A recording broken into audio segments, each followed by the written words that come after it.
AI music production is having its day right now. I was shocked when I found out that on average 2 million music tracks are being uploaded to music streaming platforms every month. It's really taking off. Music streaming platforms are really being inundated with with the music. But what are the pros and cons of using AI to generate music?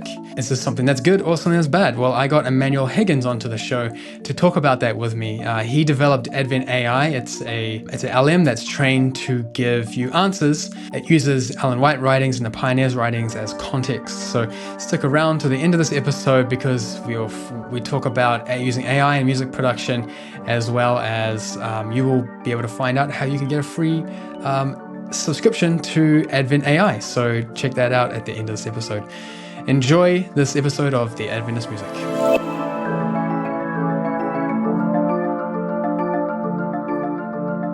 Welcome to the Adventist Music Podcast, where we share the stories of Advent musicians. Thank you guys so much for joining us. I'm Khan, your host, and on this episode, I'm joined by Emmanuel Higgins. And I've reviewed your profile, Emmanuel, and you've been involved in quite a bit of work in the digital space, right? Yes, that's right. I started out in video production, working in a small studio. Have dabbled in bits and pieces of digital media, from desktop publishing and software, video and audio. Mm-hmm. Yeah, love it. Lots of fun.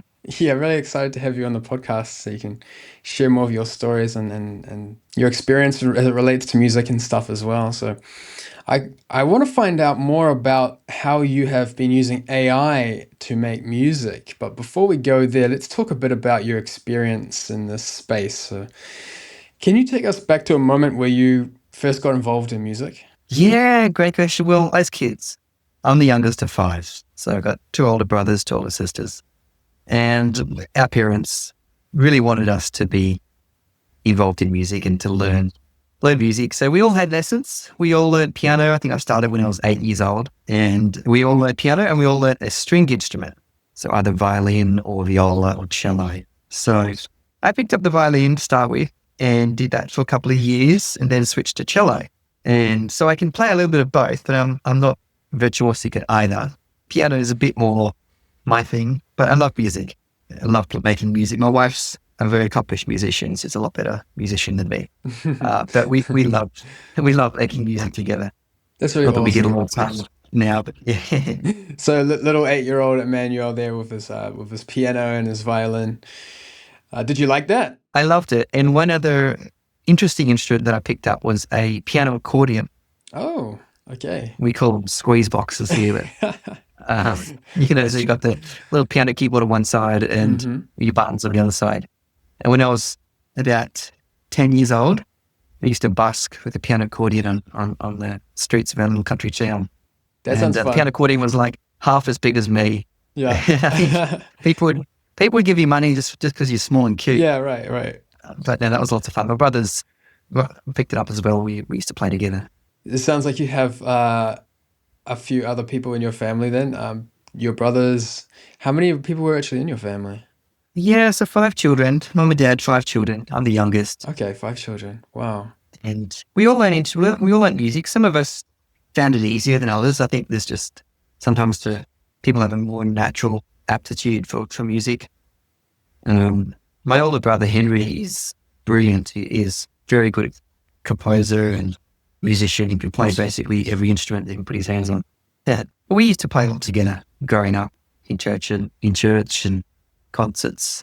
Tell me more about that family dynamic. How did you guys get along with each other? Well, the house is pretty noisy. You got 5 kids all learning 2 instruments. We would start at like 6 o'clock in the morning, I think, with our music practice. We'd probably each do half an hour to 45 minutes a day of practice. And that was pretty wild, but lots of fun. We loved singing together too. We would have like morning and evening worships as a family. And Mum loved singing, and she inspired us all with the love for singing. None of us had formal singing lessons or anything, but we sang together a lot and learned to sing in harmony, and we did music theory as well. Yeah. Good memories. Yeah. I think it's good to think about how we began because it helps us to know where we're going Yeah, um yeah, and how the Lord has brought us to where we are today. Um, absolutely. Tell us a bit about like how that has impacted how you began your ministry. When it comes to Yeah, the music camps and things like that you were involved in. yeah, yeah. Yeah, well, childhood has a profound impact on us all, we were living for most of our preteen and teen years was this very remote property. We were a bit isolated and we just had each other, our music and nature. Anyway, we lived there for quite a while. When we moved, we traveled just in a caravan for a while. And then we landed in a special property. It's like a ministry where there's several staff houses and big buildings and people work together to serve God and to minister to people. And anyway, I was maybe 15, 16 when we moved there, and my brothers and sisters were all there as well, all older than me, but we were close in age, by the way. Like there's like 6 years between all of us and five of us. So it sounds like you're all like very close together then. Yeah, Yeah. close knit. Because we're isolated as well, like we didn't have many other childhood friends other than each other. Hmm. I think it's cool. I like the close knit bonds that we share. It's a blessing. Because we went to that ministry place, that's where we really, I guess, our horizons got opened to so many possibilities, and all of us really got a passion for serving, for doing things to help people, and it's health ministry, gospel ministry, and so that really set us on a path of serving God in different ways. And at that time, that would have been around 2010, 29, 29, 2010, 2011. Uh-huh. And I started working at the time with a brand new youth ministry that just started running youth camps. So I did youth ministry for a while. It was fantastic. Awesome youth camps, kind of like summer camps, where we'd have school-age children come for a week or two and do a whole range of activities. Always had a passion for music, always loved music, and we always were playing in church and that sort of thing. And then 2014 would have been 2013, 2014. Somebody said, hey, we really should do a youth camp that is all about music. So tried doing some music videos. They were inspired by Fountain View Academy music videos that were coming out at that time. And we thought, yeah, well, maybe. I wasn't like super keen on it. I thought, maybe it's a good idea. This person that was talking to us about it, he said, oh, I'll give you a little bit of money. You can put it towards your expenses and just see how it goes. So yeah, we did that. And it was epic. It was just incredible. And the only thing is that God led that. It wasn't my idea. It just happened and went tremendously well. And so we've been running a yearly music camp. It goes for 2 weeks. And since then, except we skipped a year during COVID, of course. Yeah, it's been phenomenal. And I think the training in music was certainly super helpful. My brother Henry helped out a lot with music camp as well. We worked together and actually, here's an interesting thing. My brother Henry, him and I married sisters, also from a very musical family. So between the four of us, we've been able to do a lot to help music camp get going. So a bit of a partnership. Yeah, yeah. It's quite good when you get together. Sisters, they hang out, and the brothers Yep. should hang out. Do they have any kids too? Yeah, they do. They've got 2 Okay. children. Yeah, beautiful Wow. children. So you guys must have a good reunions together. Yeah, we do. Yeah. Oh, that's fantastic. Well, music camps, I actually had a part to do with the music camp, the first one in New Zealand. You were there, with Yes, that's Shana, right. Esther Shan and John, Mm-hmm. yeah, when they were starting Yes. it there. So I definitely have the first-hand experience and what you're talking about there. It's a great environment to have kids and to teach them how, It is. what it looks like to create a production on a scale like Fountain View. I mean, a lot of people down under don't have access to those type of schools over there in Yes. Canada and things that are actually putting these things on. So music Mm. camps is a great experience, I think, for young people, not just for the music, but then also for them and their spiritual lives, isn't it? It is. And that's our big goal. It's to the music is a big part of the camp, but our real mission is to help people and help young people to get grounded in the Lord and in the Word of God, and to gain strength, inner strength through God's Word. That's really what we want to see accomplished with music camp. The music that we pick is our uplifting music. And just so our listeners know a little bit about music camp, it goes for 2 weeks. We produce usually 4 music videos, and we do a couple of concerts, and we have a whole range of other activities. And yeah, it's lots of fun. It's a pretty full-on 2 weeks. Tell us where we can learn more about it from. Yeah, so just do a Google search. Just type in Eastwood Music Camp. That's Eastwood as in God planted a garden, Eastwood in Eden. And we've actually renamed the ministry just recently. Our new ministry name is Madison Missions. Okay. Right. Yeah, if you search up Eastwood Music Camp, it'll come up. Or you type it in your web browser. The web address is just MUS, short for music. So muse, MUS, .camp. Instead of .com, it's just .camp. And they'll take you straight to the website. Yeah. Okay. And you can see some of the videos that we've produced. Could you share with us a bit about like some of the challenges that you face with music camp? Yeah, absolutely can. There's many challenges. We've got maybe 120 people for 2 weeks living together and working together. There's always challenges. Mainly the challenges is trying to achieve our goal, which is to reach the young people's hearts and bring healing and strength to them spiritually, like bringing them to Christ and helping them experience a deeper connection with God. And there's always challenges to that.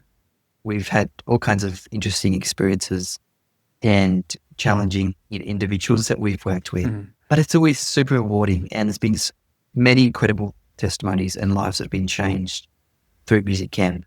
It's also a wonderful time of bonding. Like we have just incredible staff, mums and dads that come together and help make the camp successful. Something that might interest your listeners as well is thinking about some of the technical challenges that we have running music camp, because it's a very difficult process to create professional sounding music videos in 2 weeks with raw talent. Well, let's say raw, we have some come to music camp that are experts in music. They're doing AMAS, LMAS, university level music, and they're just super talented. And then we have from that all the way down to beginners who've never had any music lessons, and they might just join the choir, and they don't play an instrument, and they really have never been taught how to sing. That's a challenge in itself, that one, especially in post. That's right. My philosophy is if you can talk, you can sing. So we welcome all levels of talent and ability. And that's a challenge. So bringing together all that, working out what are the best techniques to how to re-record this group. We might have between 50 to 80 young people, and we'll do 2 songs that are just a cappella choir and 2 songs that are orchestra and choir together. That's what we usually do. And yeah, there's been a lot of learning and experimentation with how we do recordings. I know some of the expert sound technicians would probably wince at how we do it, but we have to work with what we've got. We don't have a professional studio available to us because we're different venues, youth camp venues, and so we just have to make do with the resources that we have. But there's lots of tricks and techniques that we use both during the recording and in post-production to create a polished product, a polished output. But it's challenging. Yeah. I like what you said. Just use what you got. In this case, that's it. In this case, you have access to maybe a church, you have a mixing, a basic mixing console or a good mixing console and some mics. Just use what you got.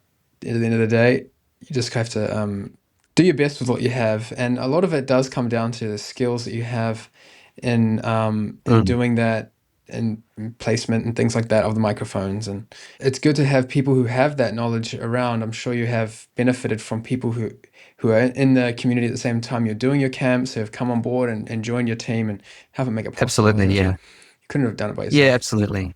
Yeah. A lot of the tricks to it is we do a lot of individual recordings. So we kind of have a mix of, we do some recordings where there's a group of people singing together, and then some recordings of people singing individually. And with the orchestra, we've also done a mix of that as well, some individual, some group recordings. Mm-hmm. And it's the blend of those two together that helps us have the control that we need in post-production, but also create a sound that is full and rich and realistic. Mm-hmm. Mm-hmm. Yeah. But would welcome anyone to join us. If, some budding software engineers out there or some seasoned software engineer wants to help out and be involved, get some more hands-on experience, we're always super open to that. Yeah. So yeah, anyone can reach out to us. I definitely want to explore some more about like how you go about talking to young people about the use of about the production of music especially. So let's come back to that at the end of the episode. So you guys make sure to stick around. We're going to keep talking about music and music production. But I would like to talk with you about this new platform that you have started called Advent AI. I think it's something that has kind of changed the way people do their research, and especially using Ellen White. So you and I both know that this is something that has been going on you've developed for a while. Why don't you take us back to the time when you started building Advent AI? What was going on in your life at the time? Yeah, so this is beginning of last year. Actually, to start with, it was about 3 years ago when AI was becoming a big thing, and we could see this technology is going places, huge potential. I was like, we need a tool using Advent AI that's built for the Christian space, particularly the Seventh-day Adventist domain. We have a wealth of knowledge, resources that it helps us to understand the Scripture and Word of God. And so we can add a tool that's built on this domain, and I'm sure it would be possible, So I experimented for a couple of years in different approaches, and whether we train AI models or tried a little bit of that. Anyway, in beginning of last year, things really came together with the technology, and I built this prototype of a chat application that would be different to the other chat applications in that it doesn't make things up. If you ask, then it gives you reliable, accurate answers within the Seventh-day Adventist domain knowledge. So in other words, it wouldn't just hallucinate and make things up about Ellen White. It would actually have accurate knowledge regarding her statements that she made. That's exactly right. Mm-hmm. Yeah. So that started at beginning of February, March last year. Sort of first publicly shared it in April. It's been gone super well. It's been super well received. Lots of people are loving it. Then at the end of last year, I discovered that you can actually create incredible music using AI. That inspired us to extend the platform to have a whole music section in it, which now has, I think, about 120, 130 songs, all original compositions. And there's some pretty epic songs in there, in my humble opinion. Yeah. It's funny. You actually sent me a couple of these songs before you opened up the music platform, and you're like, man, you have to check this out because this is changing the way that songs are being written. Yeah. Tell us a bit about the songs that you've developed for that platform. Yeah. So there's several. The ones that I'm most proud of, in a sense, or that I like the most. There's one called Here I Stand, and it's a song all about the stand that the reformer Martin Luther made. Those hundreds of years ago. It's about him standing in the Diet of Arms, those famous words that he said, "Here I stand, I can do no other." And that's in the chorus. And then it brings the relevance of that down to today, and talking about the test that God's people will face at the end of time, where we're also going to have to make a stand and say that our conscience is bound by the Word of God, just like Luther did. It just turned out really well. The melody, the whole tone of the song, and the lyrics, super powerful. Probably the most popular song that I've made using AI. It's probably had, I don't know, tens of thousands of listens now. I did another one called Christ or Barabbas. Christ or Barabbas, right? Yeah, awesome. I do remember that one. Yeah, that's a good one. When you are creating these songs, how much input do you have, and how much input does the AI have? It's a good question. It's funny that my wife creates a lot of AI songs as well. Our family, we often share our songs with them, and they say, we can tell the difference between the style of your songs and the style of my wife's songs. Interesting. And it's interesting, we're using the same AI models to create the songs, but you do have a lot of input as to how the song sounds, the pace of the song, the speed of the song, the tone of the song, you can even the key the song is in, the instruments that are used, the voices that are used. So you have all that control, and you can create some very unique music with that. But at the end of the day, it's fully AI generated. Yeah. But you're just managing what inputs go into that process. Yeah. I would love to explore like what prompts and inputs that you use actually in creating some of this music. But before I ask you that question, let's talk a bit more about your Advent AI and the platform that you've built there. What makes this platform special? So what makes it special is there's three different main platforms or sections within Advent AI. There's your chat, which is just text. And what makes that very special is when you answer a question, like, for example, what are God's standards of music? Or what is the difference between godly music and worldly music? You answer the question in the chat, and the responses that you get will be filled with tiny little links that you can expand. And those links reference back to an Ellen White quote or a Bible text or a Seventh-day Adventist pioneer reference that you can then open and read the original source. That provides the confidence for people to see that the AI is not just making up information, that the information is trustworthy. And that's really important for AI, especially in a domain such as this. Then there's the music side of it, and we also have a section called Bible World, and there's some very special components to those.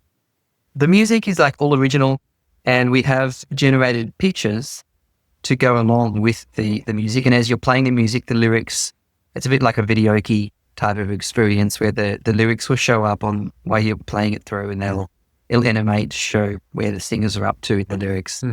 And the images will rotate in the background, and they're synchronized with the lyrics as well, so that you have an image that is relevant to the lyrics as it's playing through. And you can download MP3 and the video files as well. So yeah, it's unique and special. Yeah. I imagine there wouldn't be too many other platforms out there based on AI generated content in the Adventist space. So what you have created here is definitely quite unique. I think so. Yeah. Do you know anyone else? No, not that I've seen. No? Okay. There's like a platform that's music that's just dedicated to AI content that's Adventist built. Yeah. And all the songs we have are fully original. Some of the lyrics, like I've pulled some old songs from 200 years ago or 150 years ago. A lot of F.E. Belden and some of those hymns that have just got golden lyrics, but the melodies are pretty dodgy. Melodies are dodgy, right? So you have to kind of remake those melodies? Yeah, so to think the lyrics and then remaking the melodies. I see. Yeah. Beautiful lyrics, subpar melodies. So you have kind of that's it. redeveloped those a bit. Okay. Can you give any examples of that? Well, there's the AI songs so probably most of the songs that you see published on the Advent AI platform that have my name on them, most of those, if there's two names on them, then those songs are from an old hymn the lyrics are from the old hymn. Okay. And that name is the author of the lyrics, and then I did the music with AI. Okay. I did another hymn quite a few years ago before AI, and it's a song in a SDA hymnal called "Give Your Best to the Master." Okay, yeah. And I did a remake of the melody of it because the melody I don't think is just not that good. Yeah, give them your best to the master, give the strength of youth. Yeah, but the version that I did goes like, give your best to the master, give them the strength of your youth. It's got a really epic chorus. Yeah, and we do that at our youth camps now. It's like one of the kids' favorite songs at the camps, and we do it every year. Worships and things, but yeah, I think it's really awesome when you can breathe new life into a hymn like that. There's a lot of opportunities in this space, isn't there, for musicians? How could a musician potentially like collaborate with you and contribute to the work of Advent AI and the music platform? Yeah, absolutely. I'd love to collaborate with anyone creating music. and using AI, we would put your music on the AI platform if you'd be happy for it to be shared that way. It's completely free streaming platform. We do have a subscription plans in AI, but you don't need that to listen to the music.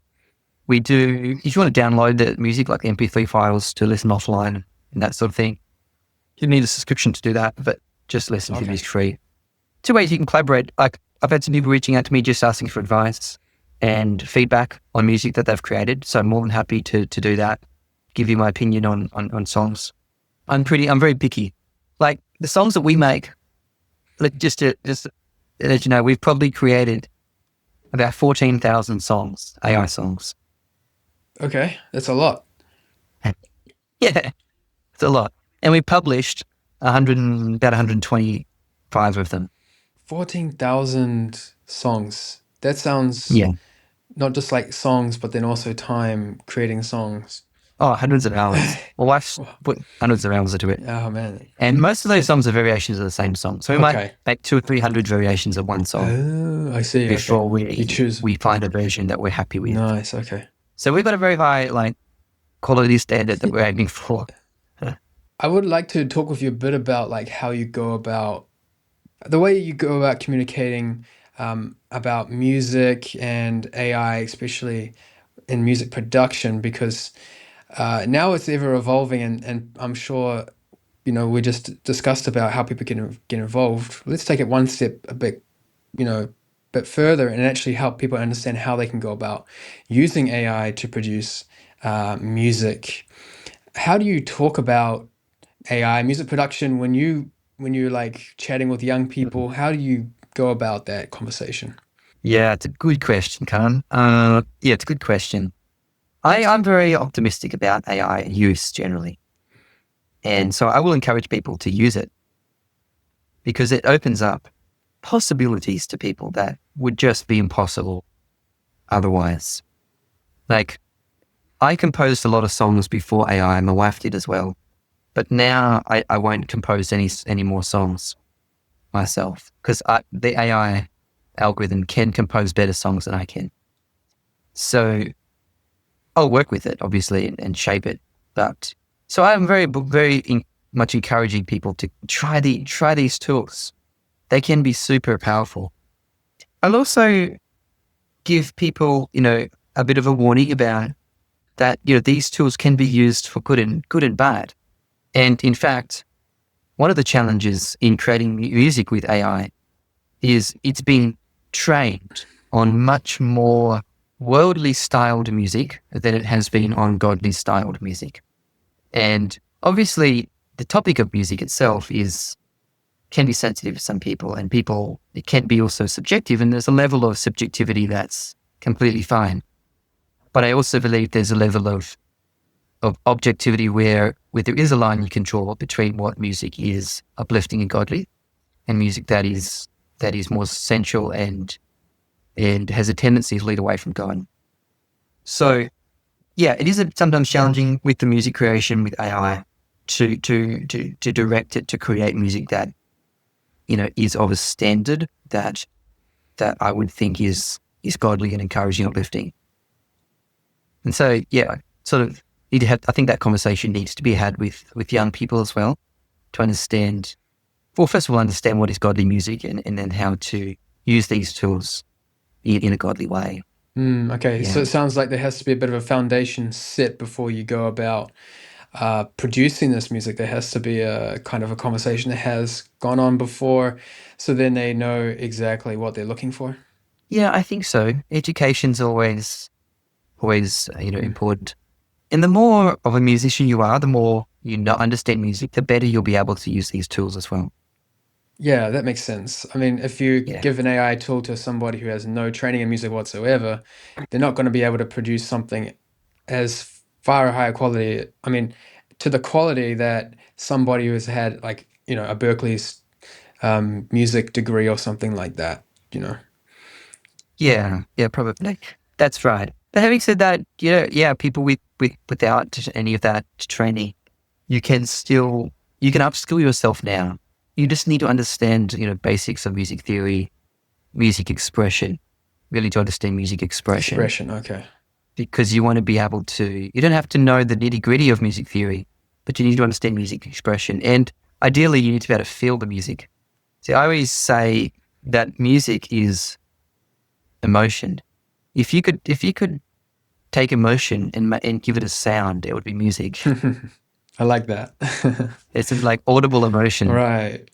So the higher your EQ, maybe your emotional intelligence, your ability to understand emotions, to feel emotions and express emotions, I think the more powerful will be your ability to create songs. And you know what? AI cannot generate emotions as much as it wants to. Yeah, well, AI, you'll be surprised with music, but AI doesn't understand emotions. Yeah. But if you can direct it in the way that you can, if you feel that music and you can picture it in your mind and direct the AI in how you want it to do it. Yeah, right. You can certainly create very emotional, moving music True. with AI now. Yeah. Well, like whenever I use AI now, I think about using it in the context of maybe making a schedule or talking about making a summary or something like that with my AI, and or maybe even writing notes for my teaching lessons. I don't do it for this episode, by the way. This is my thoughts. But when I'm having a chat with AI, I'm giving it my ideas, and it's being able to output those ideas in a logical format for me to pass when the time needs. When you're using it with for music production, I'm imagining that it's kind of on the same line of production. I mean, like you can use it in the same way, like in you, but you're determining how the music is being produced by using a set process. What process do you use when you're producing music with AI? So first is to find the lyrics. At the moment, I'm going through the old hymnals, like the really old 150-year-old hymnals, to pull out songs that never became popular because their tunes weren't very good, but but the lyrics are just gold. And getting lyrics first. My wife's been doing a lot of scripture songs, and she's actually been putting a lot of Ellen White quotes to song, because we've got some just golden, really encouraging quotations and statements. And when you're doing that, it's a bit different, because you will want to get your lyrics. If you're trying to put a Bible verse or a quote to song, it's not written obviously in lyrical form. It's not written in prose and time and rhythmically. So you want to try and arrange your quote Bible verse into some sort of a stanza format. And that means you might need to repeat little phrases to get your lines even, and try and the more rhythmic you can make your lines, the better the AI will be able to create the song, and the better it'll sound. Because you want a song, like I'm always trying to aim for a song that's catchy, song that's memorable, song that's going to really click with people, And you have to have lyrics that are lyrical and measured to be able to do that. AI can put anything to song, literally. You can just throw anything at it and it'll put it to song. But some of those songs, some of them will be pretty mediocre. So you get lyrics right first. Then the next step is you're just going to iterate on it with your AI, get it to go over and over. You've got a style prompt where you've guided as to how you want it to sound. But I always just go over and over, and I'm looking for a melody line. So just trying to maybe do iterations until we get a really awesome melody line that I really like. Once you get that melody line there, using AI, you can refine the song further. So you can just pull that melody line out and then build more of an accompaniment around it, or you can just tweak it, vary it, and sometimes you just keep working with it until you get what you want. Tell us more about that process, like especially when it comes down to like writing the music. Like, what tools do you use to write the lyrics of the music? Yeah, lyrics. So if you're using AI, we use any real chat like ChatGPT or Claude or Gemini or Advent AI. So I've written some of my songs I've written with Advent AI chat. Any text-based AI can help you create lyrics if you're wanting to write an original song yourself. And then the music, when you create the music, we're using a platform called Suno, which is I think the most popular music creation platform for AI out there at the moment. It's just Suno, suno.com. If you wanted to create professional sounding tracks, you would want to pay. You can create free songs, but you want to pay for a play-in on Suno. Gives you more tools that you can use. Yeah. Going forward, Emmanuel, what do you think are some of the pros and cons in producing music in this way? It's the starting of a new era. So the cons is it's going to discourage people from getting into music composition, the old method, of just composing music from hand by hand. Like, I said, I'm not composing songs myself anymore because AI can just do it so much better. I think there's more pros than cons. Because you're putting this powerful tool into the hands of anybody who has an idea to create a song. And there will be people who haven't had, formal training in music, but who have the natural gift of feeling music and that emotional connection with music. And they'll be able to use tools like this to create epic songs that would not have been possible for them before. And as these models just continue to improve, it's just going to be mind-blowing, the access to high-quality music that would never have been possible otherwise. So it sounds like it's kind of breaking the barrier of entry for musicians to create music. Yes.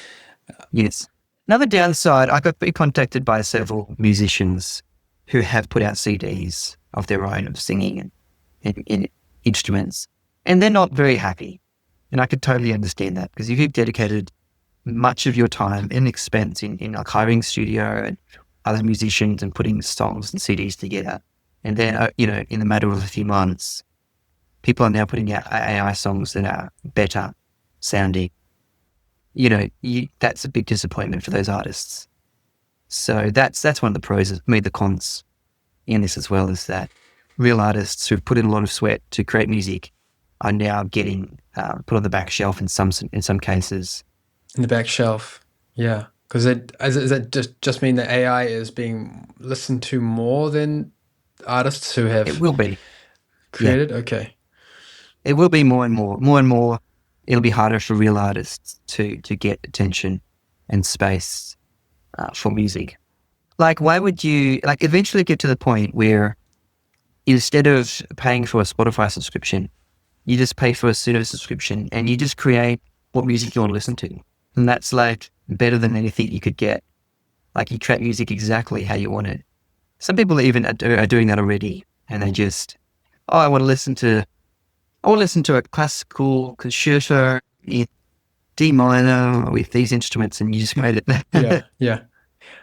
I just thought that's not going to be the same, but I don't know, but that's where it's heading. Something in me also says there's always going to be a place for music. It's a bit like, you could get AI to write you a book, but what makes books unique is that human element in it as well. And what makes conversations unique is the human element. Why people would always prefer listening to you and me talk than listening to a Google LM notebook, generated podcasts, because we have that lived experience kind of thing. So don't you think there's also a place for that as well? Yeah, no, there is. I agree. Yeah. There will always be a place for human content, but there's no doubt that AI content will take away from some of the spotlight from human creators as well. It makes me think, how can we collaborate with AI to make it more human? Yeah, that's right. Must be ways that could be developed. I mean, in the future, for us to use AI in our music creating process, but not necessarily take over the creative process entirely. Yeah. Suno has this thing now where if you're an artist, you can upload 20 different tracks of yourself singing, for example, and then you can create a fine-tuned model on your voice, and then if you're an artist, you can then create songs in your voice, which is kind of then, you're using AI, but you've got a unique voice. So you're creating a unique product that still has the human element in it. It's still you, but you're using AI to assist you in creating the parts. Yeah. Or you can record yourself singing a solo track and then use AI to create your orchestra and your choir and everything else and backing that. A lot of artists are doing that now too. I think we've got to embrace it because it is the future, whether we like it or not. Yeah. It's the future. So I'm being a bit blunt, but I think there will, but I agree with you. There will always be a place for human content as well. Right. But we Yeah, can't dismiss it as being, yeah, yeah, we have to kind of use it responsibly and use it wisely. Yeah. yeah. Use it to its potential. Yeah. It's an awesome thing that can really be a blessing to your ministry, I think. Yeah. Yeah. That's a good way to put it. All right. Well, wrapping up this episode, Emmanuel, is there any other questions that you wish that I asked you? Oh, no, I think you've asked some great questions. Thanks, Gunnar. I Yeah. appreciate the opportunity to be on your podcast Yeah. and talk about music. And I hope that people will be blessed and they might find a chance to check out the Advent AI music platform. Is there any ways that people could reach out to you if they do have any feedback? Yes, just contact us through the Advent AI website, or my email address is just hello@adventai.app. And they can, yes, drop us a line. Would there be any chance that you could like maybe offer our listeners a special discount or anything on Advent AI? Yeah, I could do that. I can send you, I could do up a link for you. Okay, cool. And then you can just message me after this podcast and Yeah, I'll send you a link. that would be awesome. Maybe we could just make it limit it just for our listeners here. So make the most of it, you guys, and try your best in making some songs. Anyway, thank you so much for coming on the podcast, Emmanuel. It's been really great to talk with you. Likewise, Khan. Yeah, thank you for having me on. Yeah, no worries. And I hope that you've enjoyed this episode and this interview with Emmanuel. And I hope to see you on the next episode of Adventist Music.